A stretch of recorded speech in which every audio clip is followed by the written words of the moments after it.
coming. Here's your stand. So Cal, got it. I'm a mess. Cal is everyone has gifts, right? Except Cal. So, okay. So the Bible talks. There's a couple different places in the Bible where it talks about different gifts, and in one of them, teaching, / preaching, are listed, and Cal kind of has that gift. And so we've had conversations. You guys have heard him talk before if you've been here for a while, and giving him opportunities to kind of grow that gift, and to also kind of work on that, and also for us to grow through it while he's doing that. Does that make sense? So Cal is actually going to talk about some truth tonight and kind of wrap us up. This will be the last discussion, teaching, sermon thing from Ridge College for the rest of the year. Slurman, yeah. So I'm excited. Please welcome with a hearty applause, Cal Garrett.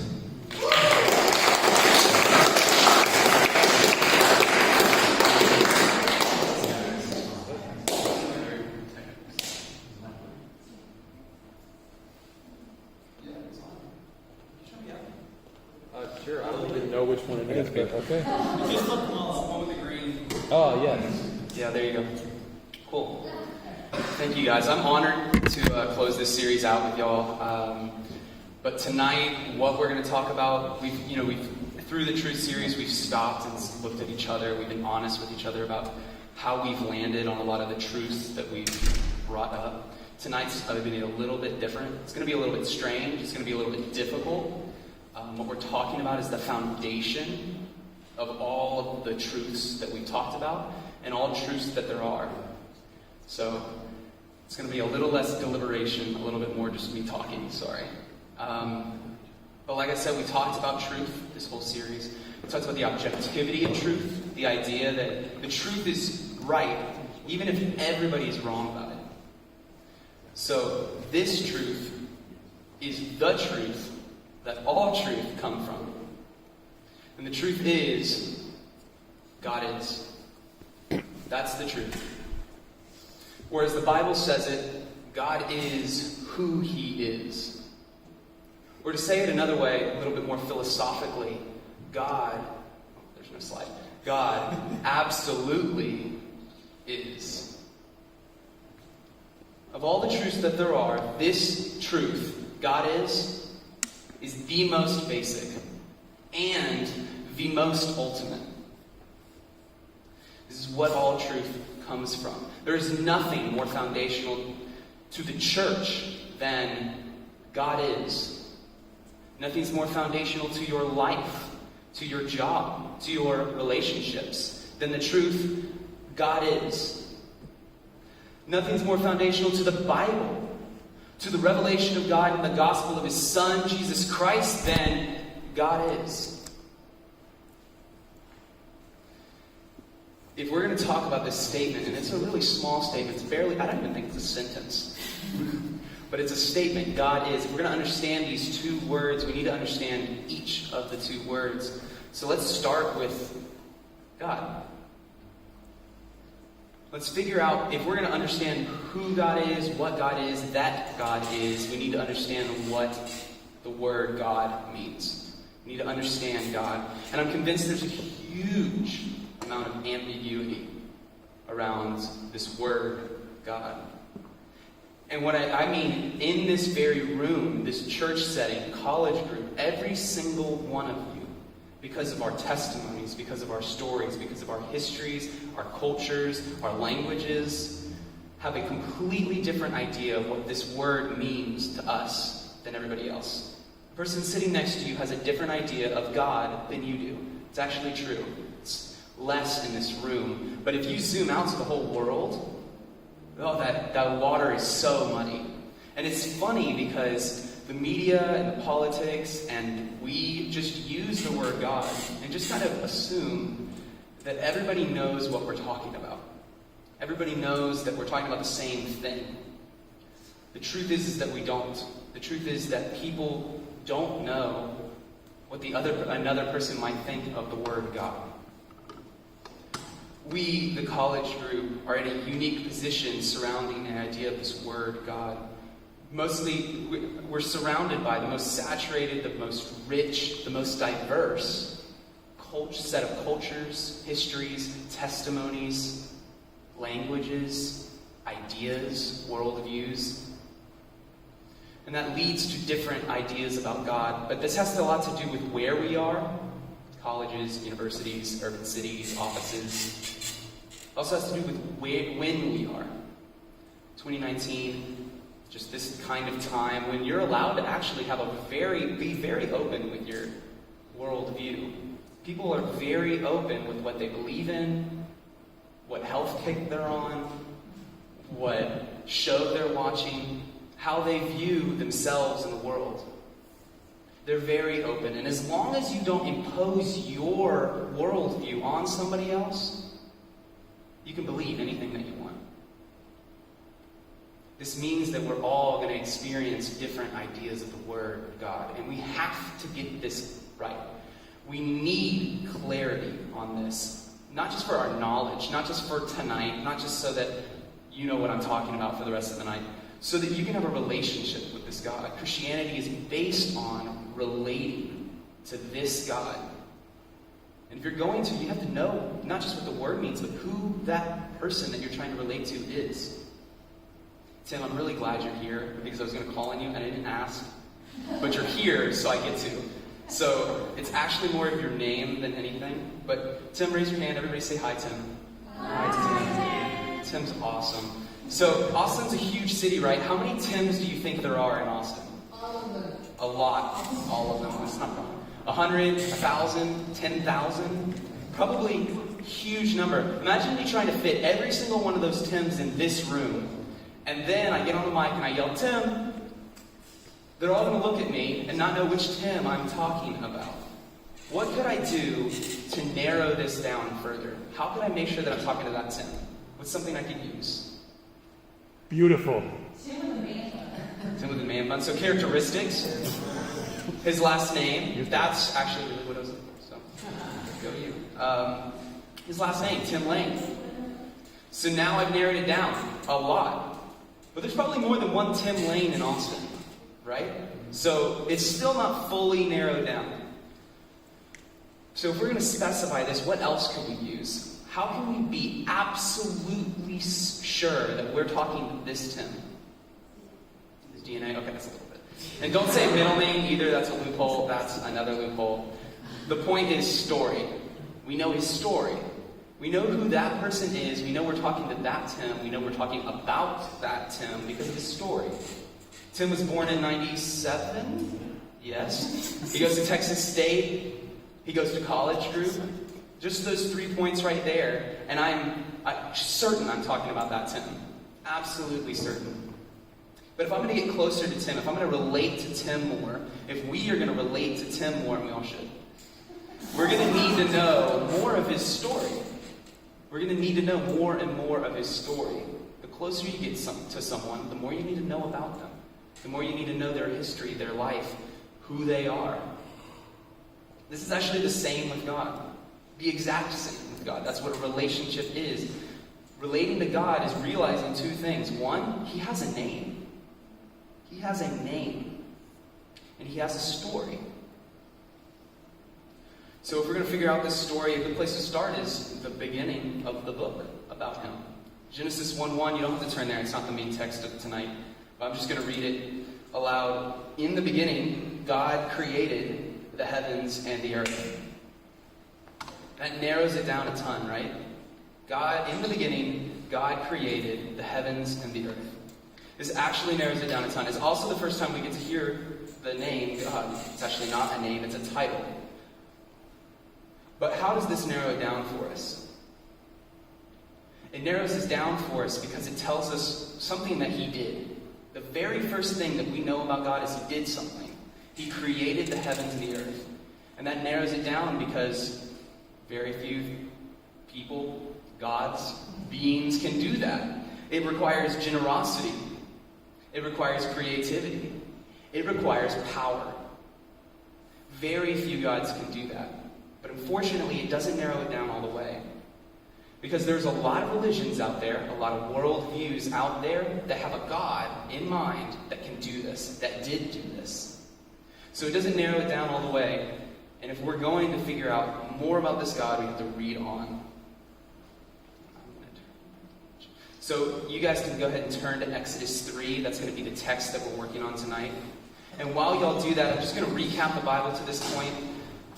It's not going to be new news, but I'll recap. So God has created the heavens and the earth, and when he does so, he elevates and commissions a person, a people, humans, to partner with him in creation.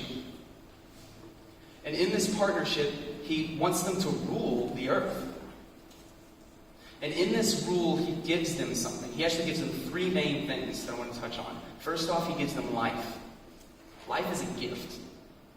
Exodus 3. Okay. Life is a gift, by the way. The next thing is he gives them thought and wisdom, the ability to think and learn. It's a pretty unique skill of ours. You can think and learn and understand things. The third and most important thing he gives us is choice. He gives us the ability to choose. If we're going to rule, we have to be in charge, of something, right? We have to make decisions on how to do things. We need to decide how we're going to grow this tree, or what food we're going to eat tonight, or what we're going to name our child. If we're going to live this life well, we need to be able to make choices. But we use that choice to realize, or think that we realize, that God was holding out on us, that we drew the short end of the stick, and we start using that choice to trust in our own wisdom instead of God's. And we spin into creation, ruin, and destruction. That's our creation narrative. And we watch this spiral all the way to tonight's text, Exodus 3, where we see God's chosen people, the people of Israel, captive as slaves in Egypt. And this is for over 400 years. Brutal genocide slavery. And God says no more. He sees this, and he's going to do something about it. Now let's go ahead and read Exodus 3 together. Now Moses was keeping the flock of his father-in-law Jethro, the priest of Midian, and he led his flock to the west side of the wilderness and came to Horeb, the mountain of God. And the angel of the Lord appeared to him in a flame of fire from the midst of the bush. He looked, and behold, the bush was burning, yet it was not consumed. And Moses said, I will turn aside to see this great sight, why the bush was not burned. And the Lord saw that he had turned aside to see, and he called to him out of the bush, Moses, Moses. And he said, Here I am. Then he said, Do not come near, take the sandals off your feet, for the place on which you stand is holy ground. Now, this is not holy. Let's just pause there for a second. This is not holy in a lot of the ways we think of holy. We think of holy like a morally holy. We think of, oh, they're so good. Or, oh, they're so kind or patient. Or they give at church. Or they go to church. So holy. It's also not holier than thou, like an arrogant, nose-up kind of holy where you could never do anything right to them. You would never amount to them. They're just better than you. It's very arrogant. That's the type of, we've used the word holy in that way. This holy means unique. It means distinct, set apart, different. God is different than us. He's different. Let's keep reading. And he said, I am the God of your father, the God of Abraham, the God of Isaac, and the God of Jacob. And Moses hid his face, for he was afraid to look at God. Then the Lord said, I have surely seen the affliction of my people who are in Egypt, and have heard their cry because of their taskmasters. I know their suffering, and I have come down to deliver them out of the hand of the Egyptians, and to bring them up out of that land to a good and broad land, a land flowing with milk and honey, to the land of the place of the Canaanites, the Hittites, the Amorites, the Perizzites, the Hivites, and the Jebusites. And now, behold, the cry of the people of Israel has come to me, and I have seen the oppression with which the Egyptians oppress them. Come, I will send you to Pharaoh, that you may bring my people, the children of Israel, out of Egypt. So, Moses is God's chosen leader to lead the chosen people, God's chosen people, the people of Israel, out of Egypt. And he shrinks back. Who wouldn't? Who would not shrink back? Have you not shrunk back? Have I not shrunk back? Moses says to God, "Who am I, that I should go to Pharaoh and bring the children of Israel out of Egypt?" And God answers this by not answering it. He says, "I will be with you, and this shall be a sign for you that I have sent you. When you have brought the people of Israel out of Egypt, you shall serve God on this very mountain." This mountain is also called Sinai. Then, Moses brings us to one of the most important things that God has ever said. Moses said to God, "If I come to the people of Israel and say to them, 'The God of your fathers has sent me to you,' and they ask me, 'What is his name?' what shall I say to them?" And God says to Moses, "I am who I am." And he said, "Say this to the people of Israel, 'I am has sent me to you.'" God also said to Moses, "Say this to the people of Israel, 'The Lord,'" now that's Yahweh, "the God of your fathers, the God of Abraham, the God of Isaac, the God of Jacob, has sent me to you. This is my name forever, and thus I am to be remembered through all generations." That was a lot, I know. But God is saying here, "So, Moses, you ask my name, I have 3 things to tell you." Verse 14 says, "I am who I am." That's not his name. That's not his name. He hasn't gotten there yet. This is his being. This is God saying, in effect, before you ask my name, you must know what I am. You must know who I am. You must know that I am. All that you see in me that is good is because I am good. Mercy, I am mercy.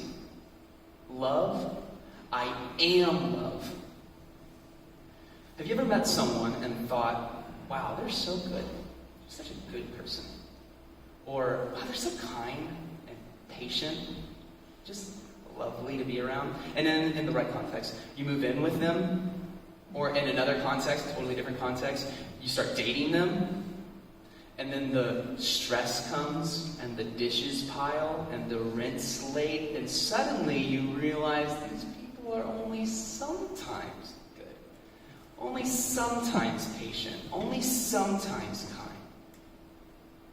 We are only sometimes what we are. God is saying here that he is, never sometimes, and never a little bit. He is what he is. He's also telling Moses with this, before you line me up with all the other gods, before you ponder conjuring me by my name, before you stoop me down to a kind of creature that needs a name, know I am. That's the most basic thing, Moses. That comes before everything. The next part of that verse is, tell the people of Israel, I am has sent me to you. That's still not his name. He hasn't gotten there yet. He still hasn't said his name. What he's doing here is he's building a bridge from what he just said, his being, to his name. He's building a bridge from his being to his name. He's saying here, in effect, simply, tell them, the one who is has sent me to you. The third thing, verse 15. Oh, what is that? My bad, guys. Yahweh. That's his name. It's usually translated in our Bibles as capital L-O-R-D, Lord. Yahweh.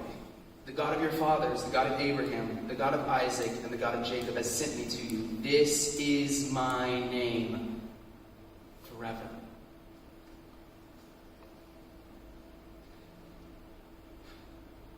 This is amazing. God has given himself a personal name, like Tim, or Daniel, or John, or Cal, I guess. God is a title. Yahweh is a name. And he crafted this name. In Hebrew, you just see it. To say, I am. I absolutely am. Past, present, future, I am. You know this word. Actually, you use it all the time. The shortened version of it is Yah. And we use it every time we sing Hallelujah. Hallelujah means praise. Yah, Yahweh, the one who is. That's what that word means that you're throwing into your songs. I hope that changes what you mean when you sing it. It means praise the one who is. Praise the absolute being of God. This truth, God is, blows me away. This staggers the mind. Think about what it means for God to absolutely be. This isn't just God is alive or God is real. This is God is. I'm going to make it, hopefully it'll make sense in a little bit. But try to think about what it means. Start trying to get to grips with the idea that God is. I'm going to go through now. I think the rest of the night I'm going to spend going through this, just focusing on the is of that statement. God is. We're going to go through 10 things that it means for God to be God. First, God's absolute being means that he never had a beginning. This staggers the mind. Ask any child. Every child asks this. Dad, Mom, who made God? And any wise parent would say, nobody made God. He always was. Never came into being. Nothing made him. He didn't have a start. No beginning. God's absolute being also means he has no end. If he did not come into being, he cannot go out of being. He is being. By the way, the rest of the night's going to be really philosophical, so just try to track, I promise. I'll try to land each plane well. There's no place to go for God outside of being. There's only him. There's only he. Before he creates, that's all that there was. That's all that there is, God. God's absolute being means that he is absolute reality. What I mean here is that, I know it's two huge words, there's no reality outside of him. There's no reality before him there's no reality outside of him unless he creates it, wills it, and makes it so. He's not one of many gods that makes things. He's not one of many universes before he creates. Before he creates, there's nothing. No space, no universe, no emptiness. Only God. There's no room for emptiness anywhere because there was no where. God's absolute being means that he's utterly independent. He depends on nothing to bring him into being, to keep him in being, to make him what he is, to support him. This is different than us, but this is what the word absolute being that I'm using means. He's completely independent. So make more sense when I explain it, how it relates to us. It means that his absolute being means rather that all that is not God is completely dependent on God. We are dependent creatures. Not just that you need food and water and sleep and light to see and air to hear and breathe. You need space. The space you occupy. You need time. You're dependent on things. God is not. He's independent. The entire universe, and if nothing else makes sense tonight, I have this lens. The entire universe is secondary, not primary. It came into being by God. It stays in being moment by moment at God's decision to keep it in being. If he were to change his mind, it would be nothing.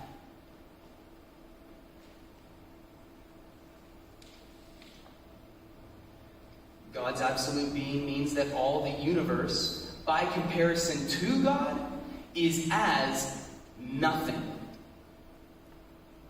Contingent, dependent reality is to absolute reality like a shadow to a substance. Look at your shadow. Look down, look at your shadow. Can you see the difference between it and you? Do you realize the gap? It is nothing compared to you. And it's completely dependent on your existence to make it.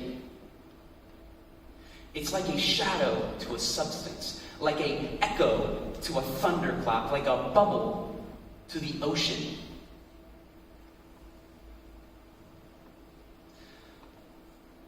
All that we see, all that we are so amazed by in this universe, when compared to God, is nothing.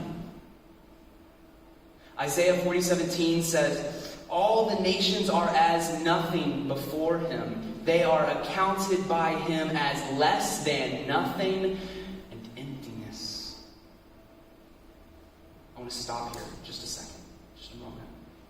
If this truth in the Bible about our God does not land on you and have its appropriate effect, it'll mean very little when that God shows up to save those nations and die for them. If you try to skip over the fact that they're nothing to him and get to the cross where he pays the highest possible price for them, you won't get it. So many people try to pick and choose their truths until they land where they're comfortable. And when they get there, their foundations are this thin. No wonder we have so many fragile Christians. No wonder so many people leave. No wonder so many people don't come back.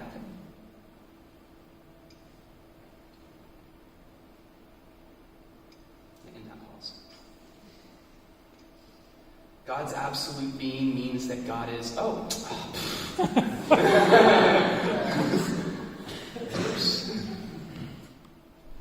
constant. God is constant.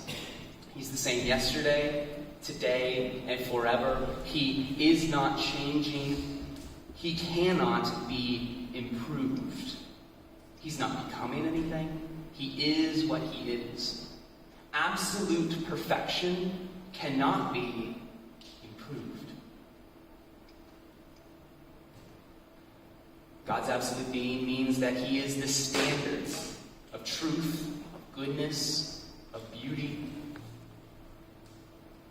There is no law book to which God looks to determine the truth. There's no almanac to determine the facts. There's no group of people that decide for him what is good or excellent or beautiful. His very being is the standard of truth and beauty and goodness. This next one leads from this. God does whatever he pleases. And it is always right. And it is always true. And it is always beautiful. There are no constraints on him from the outside that can keep him from doing anything that he pleases. This is different from us. We have constraints. We have a bedtime. We have to eat. We have people we care about that we have to attend to. In fact, we have people that we answer to. God does not answer to anyone. Let me say that a different way. God does not answer to you. He does whatever he pleases.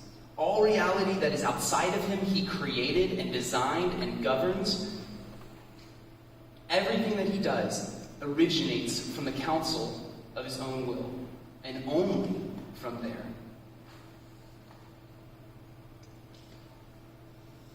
This is the last one, by the way.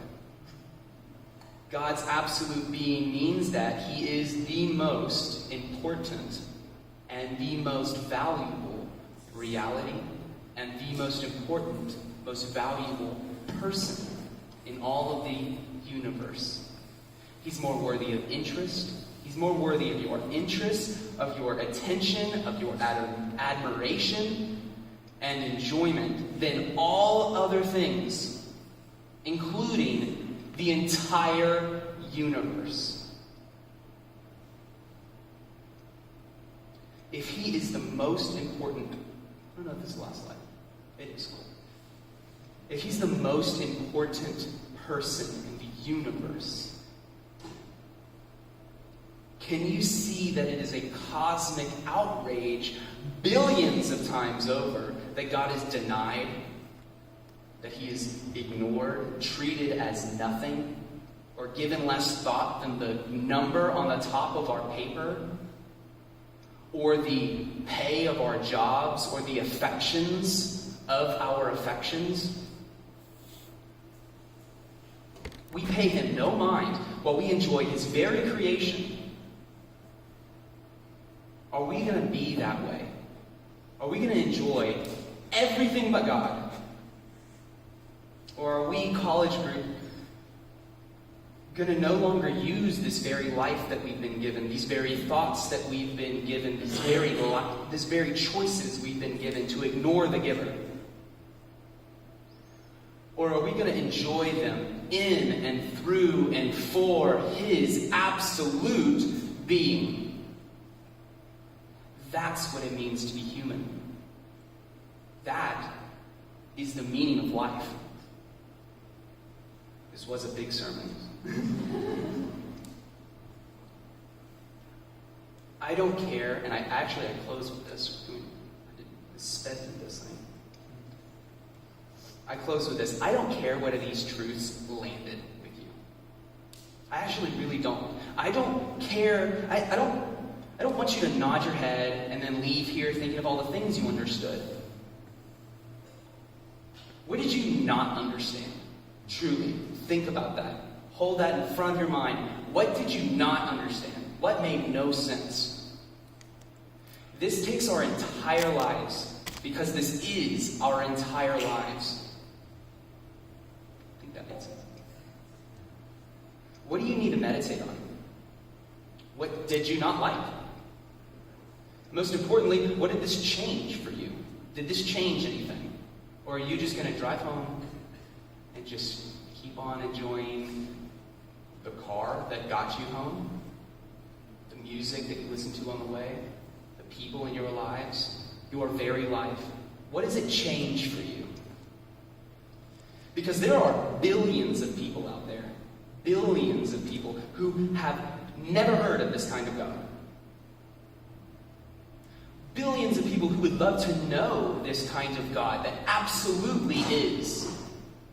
And we know the truth, the news, that on this little nothing of a planet, in this little nothing of a galaxy, in this little nothing of a universe, God Almighty came for us and stretched himself out on the most agonizing way of dying possible, because he loves us.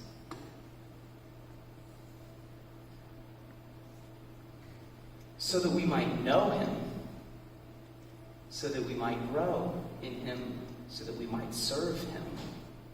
Christians, that's who we are. Pray us out. Lord, thank you for who you are. You do not answer to us. You do not need us. But you love us anyway.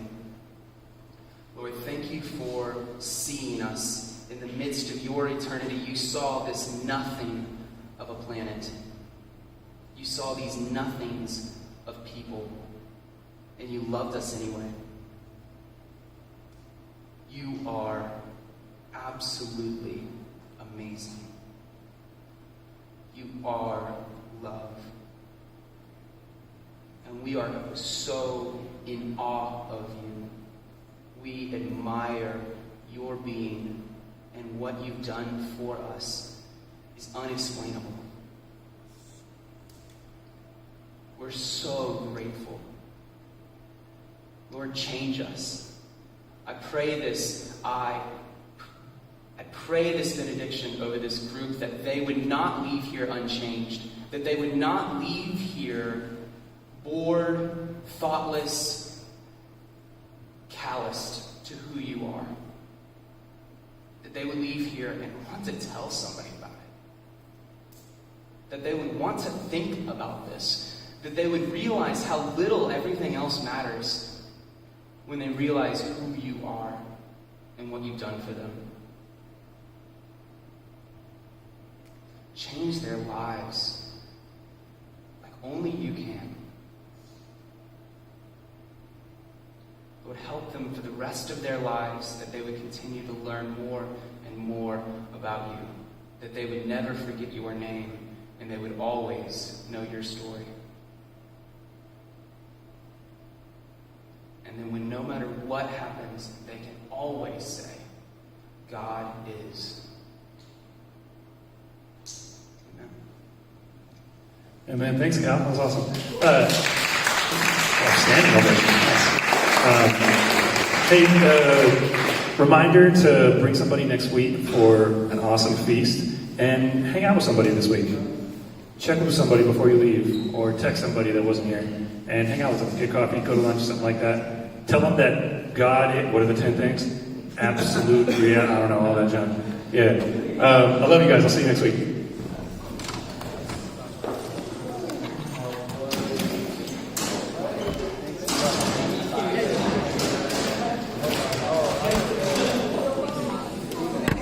Can you play some music real quick?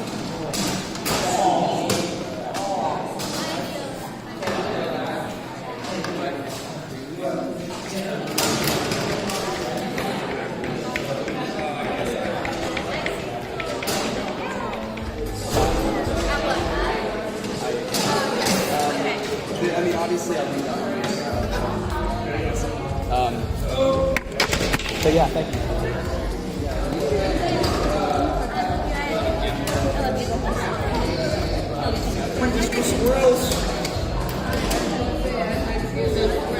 In my head, but that could be the basis for a